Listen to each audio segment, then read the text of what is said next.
ভোলার সবচেয়ে গুরুতর সমস্যায় এই নদী ভাঙনটা, এবং আমরা তো বহু বছর ধরেই দেখে আসতেছি এই কাজ হচ্ছে, এভাবে নদী ভাঙছে। কিন্তু আনফর্চুনেটলি 17 বছর আওয়ামী লীগ ক্ষমতায় ছিল, তো যতখানি করার কথা ছিল এতদিন এগুলি সব ঠিক হয়ে যাওয়ার কথা ছিল।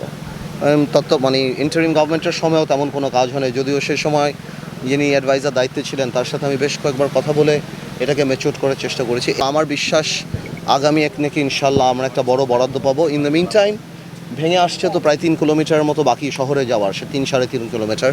আমার সাথে এখানে ইঞ্জিনিয়ার সাহেবও আছেন, টিএনও সাহেবও আছেন। সো আমরা এখানে আলাপ করছি যাতে এই 1.5-2 মাস কীভাবে এটাকে থামিয়ে রাখা যায় নর্মালি ব্লক দিয়ে। ইনশাল্লাহ এর মধ্যে যখন আমরা একটা বরাদ্দ ইনশাল্লাহ পেয়ে যাব, আমার বিশ্বাস এটা আমরা থাকবো। এবং এটাকে আমরা এতটুকু বলতে চাই যে আমরা অত্যন্ত গুরুত্বের সাথে দেখি এই জিনিসটা।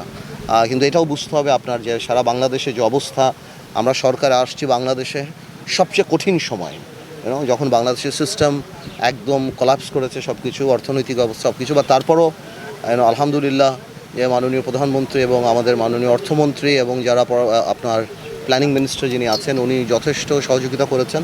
আমার বিশ্বাস নেক্সট টেকনিক মিটিংয়ে আমরা এটা উঠিয়ে ফেলতে পারবো, ইনশাল্লাহ বরাদ্দটা পাবো। আপনারা দোয়া করবেন।